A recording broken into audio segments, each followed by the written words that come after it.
Breaking చూస్తున్నాం. హైదరాబాద్ లో పెద్ద మొత్తంలో హవాలా నగదును పట్టుకున్నారు పోలీసులు.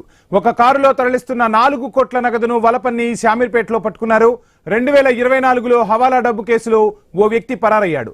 అదే వ్యక్తి భారీ నగదుతో నిజామాబాద్ వస్తున్నట్లు సమాచారం అందింది. ఆ సమాచారం మేరకు మాటు వేసి శామీర్పేట ఔటర్ రింగ్ రోడ్డు వద్ద నిందితుడిని పట్టుకుని 4 కోట్ల నగదును సీజ్ చేశారు పోలీసులు.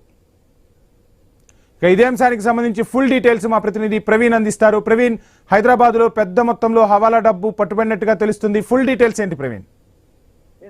అయితే హైదరాబాద్ లో పెద్ద మొత్తంలో హవాలా నగదును పోలీసులు అయితే పట్టుకున్నారు. ఒక కార్తో తరలిస్తుండగా 4 కోట్ల నగదును పోలీసులు అయితే పట్టుకోవడం జరిగింది. అయితే ఈ మొత్తాన్ని టోటల్గా పక్క సమాచారంతో వలపన్ని శామీర్పేటలో అయితే ఈ డబ్బును పట్టుకున్నారు.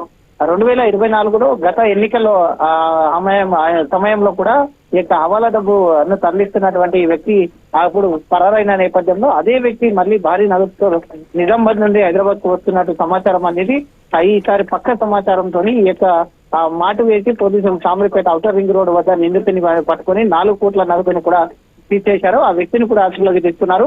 అయితే ఈ డబ్బుని మొత్తం ఎక్కడ తరలిస్తున్నారు, ఏ విధంగా ఏ దాంట్లో తరలిస్తున్నారు అనే కోణం లోపల దీన్ని ఎవరి దగ్గర నుంచి ఈ యొక్క డబ్బు ఇక్కడి నుంచి తరలిస్తున్నారు అనే కోణం లోపల మొత్తం తొలగా వివరాలు అయితే రాబడుతున్నారు. గతంలో కూడా తప్పించుకున్న నేపథ్యంలో గతంలో ఎక్కడెక్కడ ఈ యొక్క డబ్బును సప్లై చేశారనే కోణం లోపల కూడా పోలీసులు ఆరా తీస్తున్నారు. వంశీ,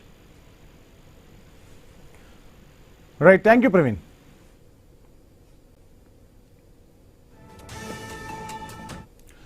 హైదరాబాద్ లో పెద్ద మొత్తంలో హవాలా నగదును పట్టుకున్నారు పోలీసులు. ఒక కారులో తరలిస్తున్న 4 కోట్ల నగదును వలపన్ని శామీర్పేటలో పట్టుకున్నారు.